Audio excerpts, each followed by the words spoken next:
Hello, and welcome to the podcast. I hope that you are having a fabulous day, a fabulous week.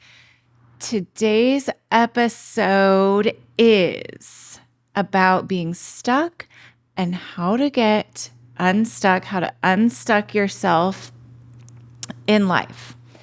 And this conversation is going to focus mostly on decision making because a lot of the time when we are feeling stuck in life, it is because we are sometimes just in paralysis, like this.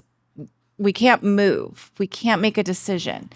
We're flip-flopping back and forth, or we can't choose a course of action for something, and therefore you don't move in a positive direction in whatever way that is, in whatever decision it is that you need to make.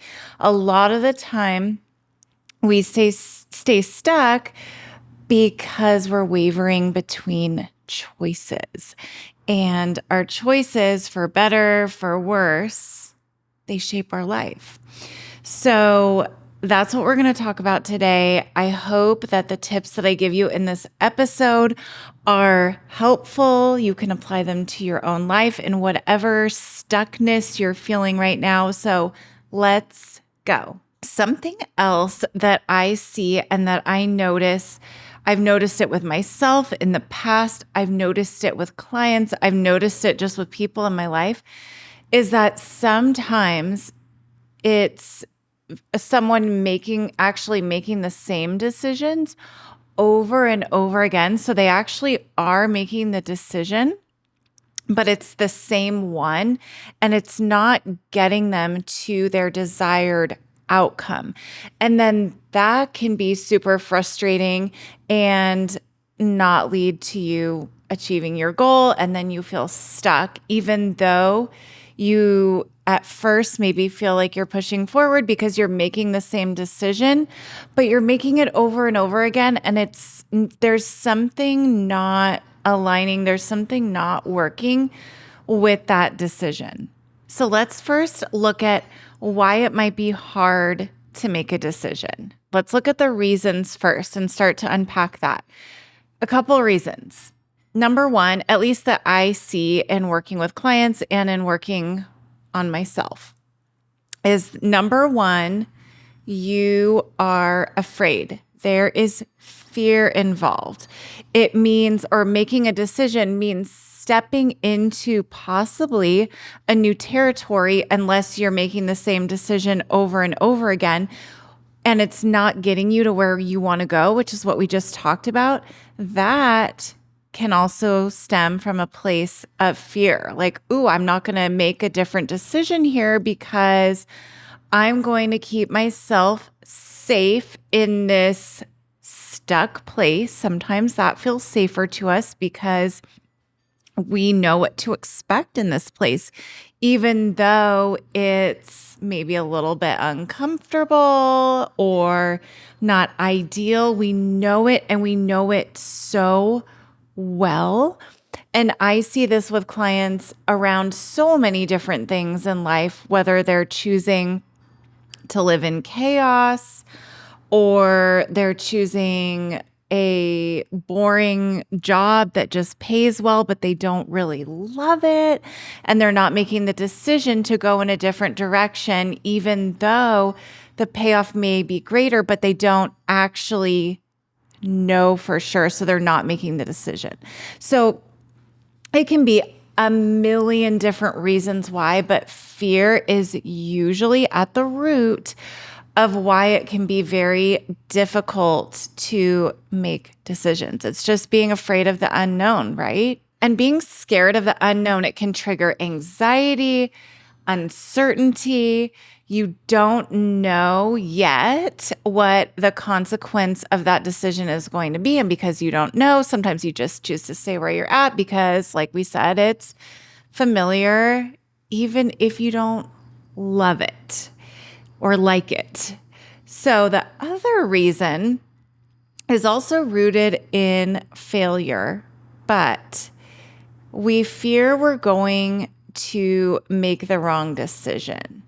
And you feel like it's going to then result in some sort of judgment, whether you are going to make a mistake and you're going to face criticism from other people if your decision doesn't work out, or self-judgment on yourself from someone else, whatever. A really great question to ask yourself if you are feeling like you're going to be judged by someone if it doesn't work out, the decision that you made, or really in any area of life where you feel like you're going to be judged. I want you to ask yourself, in doing XYZ, whatever it is, in practicing this behavior, in doing this, changing jobs, whatever it is, if there's a fear of judgment, ask yourself, would I still do this even if no one was watching? That is a huge indicator of if this decision is right for you or not, because it is based on your own goals, your own values that you pursue when no one is looking. Another reason it might be hard for you to make a decision is because you are scared of loss.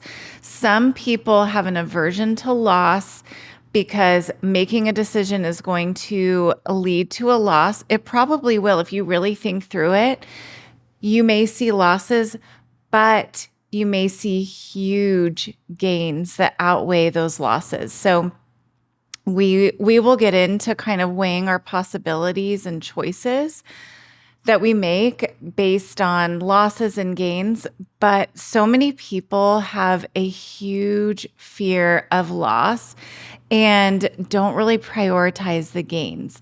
So those are the reasons, the main reasons that I see with my clients and with myself, where a decision is very difficult to make, where it can keep us stuck, and why. So that's the why. Think about what it is for you if there's something holding you back. Okay, I am going to give you 5 tips on decision making and apply which one or which ones work for your specific situation. Now, different situations and different decisions that you're making may pertain better to some of these tips than others, which is why I'm giving you 5. So pick what you like. Don't use what you don't like here, but I'm going to give you 5 ways. Okay. So maybe you are a multi-passionate person. You have so many possibilities, like there's 30 possibilities, for example, on your list, and you have to choose one, or maybe you have to choose 5. I don't know. Maybe there's all these ideas swirling in your head and you don't know where to start. It's overwhelming. Okay, so in this case, you have all of these possibilities and you need to make a decision. So what you're going to do is write down the entire list of possibilities. Maybe more possibilities come up. I feel like every time I sit down to record a podcast, it's the only time the cat meows so freaking loud. So I apologize if you can hear it. I'm going to try to not let it distract me. So you're going to write down all of your possibilities. Maybe it's 5, maybe it's 20, maybe it's 30, however many possibilities. And then next to each possibility, I want you to write down the components or what's involved in that possibility. So say it is moving somewhere new. Maybe you know where that is already. That's great if you already know. So, or have an idea. Write down the components involved. So I have to rent a U-Haul. It's going to cost this much. This is how my life is going to change. Write down every single component that you can think of involved with each possibility. This alone has helped so many people make so many clear, informed, and confident decisions. So that's the first one, especially for those of you with multi-passionate personalities, which I have, so I can definitely relate to this, is to just write it all down, and just seeing it mapped out helps so much. And then you can literally cross things off. You can compare and contrast whatever is going to help you. But writing down the possibility, I would say on the left-hand side, and then the right-hand side, write down the components. Okay, so that's number one. Number two is research. So some decisions are harder to make because we don't know all that's involved. In this case, we're going to research. And what you're going to do is you can still take that list of possibilities. If you did that in the first tip, you wrote down all the possibilities. Maybe you only have a couple, maybe you have a lot. Maybe you don't know what the components are in that first tip that I gave you. So what you're going to do is you're going to research what the components are of those possibilities. So this is great if you already made that list and there are some components missing from your possibilities and components list, is to do research. And this will help you gain clarity. It will help you just see with more confidence what is tied to each possibility. Research is huge. It's great for me personally as an analytical person. I like to know exactly what's involved, what's the research behind this, what's the probability. I do law of probability stuff all of the time when I'm making decisions, and research really, really helps me. So highly recommend research. Number three is to look for a deal breaker. Whether you're looking at tons of different decisions you need to make, or maybe it's between two things, look at your possibilities and see if there is anything that would be required in order to achieve that specific possibility that you're unwilling to do. So I use the moving example at the beginning of tip one. Is maybe with moving, you've said to yourself, or you've made the decision with your partner or whatever, I'm not going to spend more than $10,000 moving to this place. Is that a deal breaker? So look at what you're unwilling to do, and deal breakers can help so much. Or maybe you're faced with the decision of choosing a job, and you've gotten 2 job offers or more than 2 job offers. One job is an hour away from your house. One is 30 minutes away. Maybe one pays a little bit more. Looking at the distance and considering how much time you're going to be commuting, how does that play in? Is that a deal breaker? Is how long I'm going to be driving going to be the deal breaker, even if I'm making more money? And you look at time and money and all of that, which I won't get into right now. But look for your deal breakers, because that can be a really great indicator of this, at the end of the day, or if I choose this job 3 months in and I chose the job that is in fact going to be a deal breaker because of how far away it is, and then I'm unhappy, then okay, so deal breakers. And then what naturally kind of flows into tip 3 is tip 4, which should have been at the very beginning. And this one, I could have just sat down and told you this and then left, because this, in my opinion, in my professional coaching opinion, is the most important. And that is to know your values and make your decision based on your values. So we make a million decisions, okay? So we choose what we're going to have for breakfast. Those are small decisions. We choose what job we're going to do, what career we're going to choose for our lives. Okay, these bigger decisions, they are all tied to our values. So when you know without a doubt what your core values are and what your learned or acquired values are, the ones that we don't want to be operating from, the ones we do not want to be making decisions from, maybe some of our acquired values include fear, which we talked about. We do not want to be making decisions out of fear. Or control is what I see a lot in clients. Negativity, being disorganized. Those are some learned values. They are personal to everyone. There are thousands of different values that are possible. There's endless possibilities when it comes to values, but I'm just giving you some examples. What we want to do is make the decision from a place of knowing our core values. Okay, so I'm going to give you an example. One of my core values is freedom. It is one of my top rated core values. Yes, there is a rating system involved. If you want to do this work with me, you can let me know. So freedom is like at the top of the list for me. Okay, so around work specifically, I knew very early on, I think I knew this as a child even, because you're born with your core values, that I didn't want to follow someone else's rules when it came to work. I wanted to be creative, another one of my core values, and create for myself. Did I do that immediately? No, I did not. I worked in the corporate space for about, I'm trying to do the math, over 10 years. Now I'm working for myself and it is glorious and everything is aligned, which is why this podcast is called Beautifully Aligned. But that all came from my core value of freedom. So operating and making decisions based on your core values, it will never lead you astray.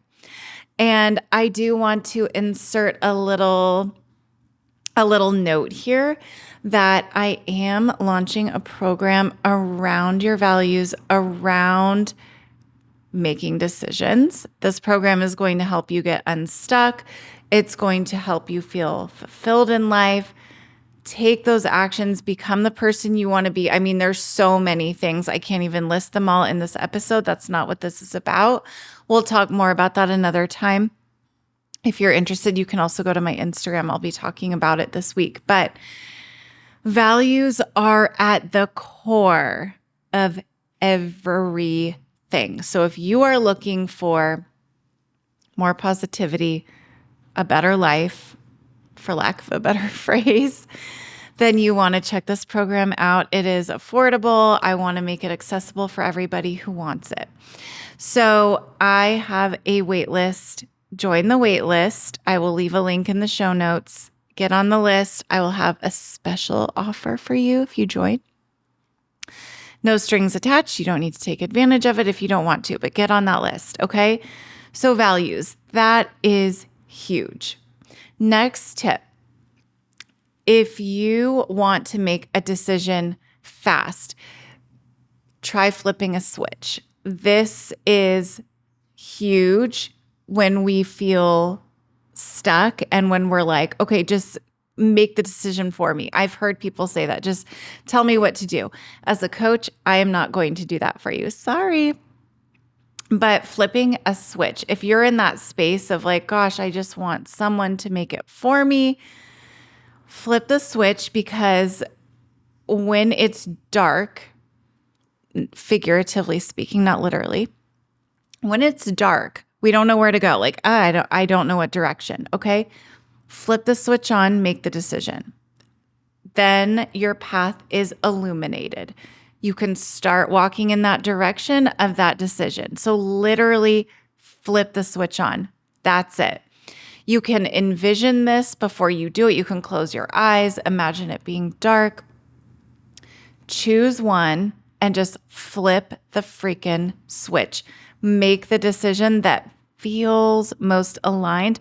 I would almost tie this one back to values. Think about your values, or maybe think about what's going to make you happy in this moment, not 10 years from now. What's going to make me happiest? Flip the switch, the light is on, and you start walking. Okay, that's number 4.